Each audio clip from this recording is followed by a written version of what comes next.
当地时间11月1号，首届全球 AI 安全高峰会议在英国召开。中国科技部副部长吴朝晖与外交部学界和企业代表一起出席。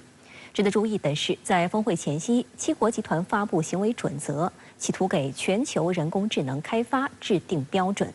但七国集团有垄断人工智能安全领域话事权的资格吗？外界对此发出质疑。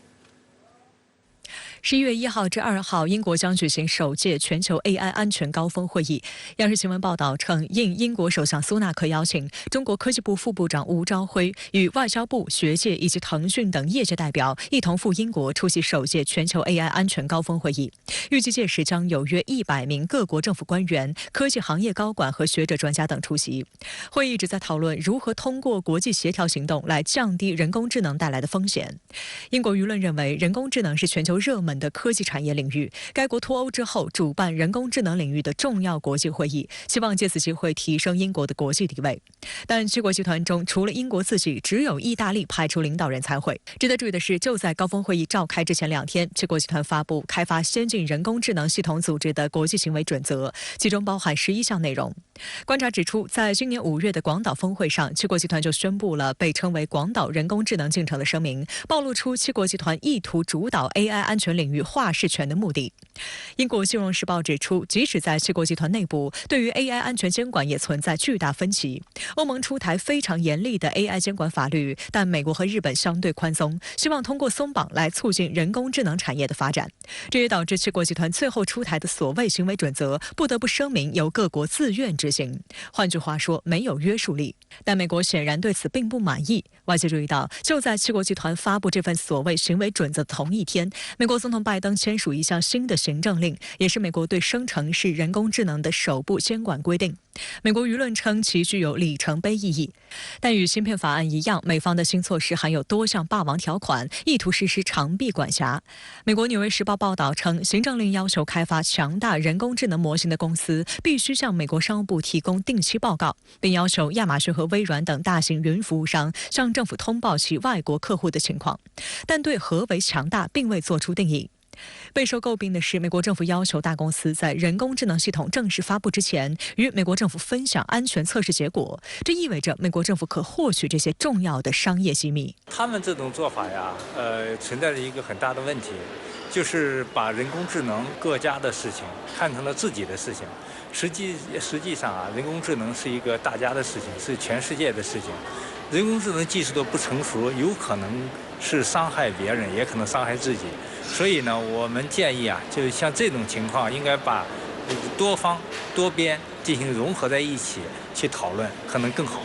实际上，美国已经是生成式 AI 领域的领跑者 ，ChatGPT 就是迄今为止最成功的生成式 AI。所谓生成式 AI， 指的是使用 AI 来创作新内容，例如文本、图片、音乐、音频和视频。由于可以达到以假乱真的程度，被外界担忧或将引发道德、伦理乃至商业和社会危机。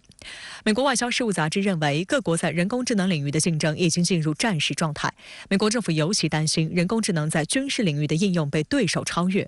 文章披露，美国是最早将人工智能用于军事领域的国家。早在2002年，美军就在反恐军事演习中应用了人工智能技术。2018年，美国发布的国防战略报告制定了通过人工智能等技术创新保持军事优势的方针，计划到2035年前初步建成智能化作战体系。到2050年前，美军的作战平台、信息系统、指挥控制全面实现智能化甚至无人化，实现真正的机器人战争。由此可见，美国人工智能战略的核心之一就是服务于军事霸权。而另一方面，美西方极力遏制中国 AI 技术的发展。拜登近期升级对华芯片打压，聚焦的就是 AI 相关芯片。有美国媒体曝光，拜登的新行政令或将美国芯片巨头英伟达价值50亿美元的订单陷入毁约的风险。对于11月1号和2号在英国召开的首届全球 AI 安全高峰会议是否应该邀请中国参加，美西方也产生内部分歧。英国前首相特拉斯在内的英国政客还曾致信该国现任首相苏纳克，要求其重新考虑对中国的邀请。但对于种种反对声，英国政府却多次为邀请中国参会辩护。苏纳克10月26号称，如果不努力与世界所有顶尖的人工智能大国接触，就无法形成真正意义上的人工智能战略。We're bringing together the world's leading representatives from civil society to the companies pioneering AI and the countries most advanced in using it. And yes, we've invited China. That might not have been the easy thing to do, but it was the right thing to do. 斯纳克啊，他这个思想已经体现出，这个共同安全、持久和平。共同安全呢，就是全世界联合在一起，才能够防止这个人工智能的技术的泛滥和不良的后果。但是有一点是什么呢？就是 G7，还有美国说的非常好听，但是在做起来的时候，常常存在着很多的这种人为的这种拉帮结派。 环球时报社评认为，既然号称人工智能安全全球峰会，如果将拥有世界最大人工智能应用市场的中国排除在外，那它就是一个笑话。社评还说，尽管 AI 是科技话题，但该峰会自始至终都没有脱离地缘政治、价值观和意识形态的影响，这些都将成为会议取得成果的障碍和限制。 值得注意的是，10月18号，在第3届“一带一路”国际合作高峰论坛开幕式上，习近平主席宣布，中方提出全球人工智能治理倡议，受到各国高度关注。30号，外交部发言人汪文斌在答问时表示，人工智能治理事关全人类共同福祉，需要国际社会群策群力。中方支持在联合国框架下讨论人工智能治理，增加发展中国家代表性和发言权，推动形成具有广泛共识的人工智能治理框架和标准规范。 中方提出的全球人工智能治理倡议，围绕这个人工智能的发展、安全和治理，阐述了有关的立场主张，提出以人为本、智能向善、尊重主权、协同共治等原则，体现了中国对人工智能的深刻理解，反映了包括广大发展中国家在内的各方普遍认可的理念及诉求。倡议的提出，各国应加强信息交流和技术合作，共同做好风险防范。 促进人工智能技术造福于人类，反对利用人工智能干涉他国内政，阻挠他国发展。目的就是想把人工智能的这个发展、安全和治理有机的结合在一起。针对什么呢？目前人工智能为技术论，缺少这个监管，提供了一个中国方案和东方智慧。所以我们特别希望有机会呢，把这个倡议呢能深入下去。 让全世界的各个国家能够深入的去了解、去体会到这个倡议的重要性。相关话题来连线特约评论员陈冰。陈先生您好。英国主办的首届全球 AI 安全高峰会议召开了，英国首相为何顶住保守党政客压力，坚持邀请中国参加呢？主持人好。 英国有时候呢还是蛮有前瞻性的，比如说主办这次全球 AI 安全高峰会议就比较有眼光。这个会议呢酝酿了几个月，6月份呢就开始筹备，主要讨论人工智能带来的机会与风险，特别是政府如何规范人工智能发展的基本规范和原则。这都是全球面临的问题。像美国、中国、英国等人工智能领先的国家呢，更有责任规范相关的这个原则。 8月份呢，英国外交发展大臣克莱弗利访华，其实呢就邀请中国参加这次会议。他认为呢，像中国这样在人工智能领先的国家，如果缺席，那么这个产业呢一定发展不好。他后来再次强调，试图孤立世界第2大经济体将是一个错误。之后呢，英国前首相特拉斯，也就是在那位42天呢就被赶下台的女人，嚷嚷说呀，邀请中国参会有风险、不安全。 另一位保守党前党魁邓肯·史密斯也反对邀请中国参加。这2位政客呀，在英国政坛呢都算是搅屎公事的人物，以发表意见和背后捅刀著称。所以呢，借反对中国参会来显示他们自己的存在感。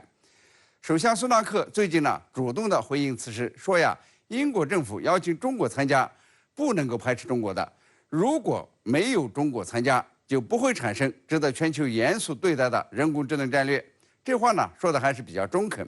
没有中国参加的会议，权威性和可信度都会大大的下降。那英国呢，就是自己跟自己过不去，损失最大的是英国，而不是中国。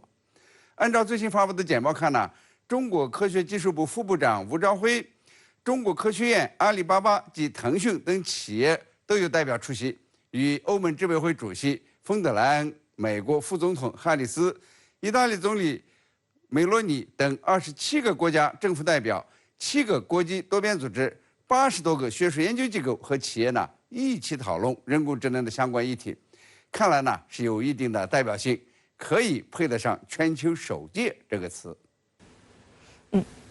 有西方媒体说，通过邀请中美参加首届全球 AI 安全高峰会议，英国可能促成中美走得更近一些。那您怎么看呢？这是泛政治化思维，有点肤浅。我呢也看到有些西方媒体说呀，中国代表赴英伦开会是中英关系解冻的一个迹象。英国呢要是促成中国和美国走近，将是一次重大的外交胜利。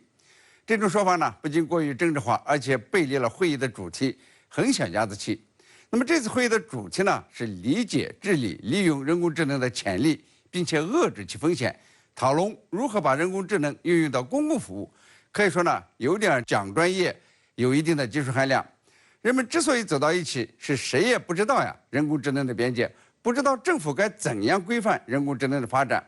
才不至于呢让这个人类新领域被误用，出现危害人类的重大风险和事故。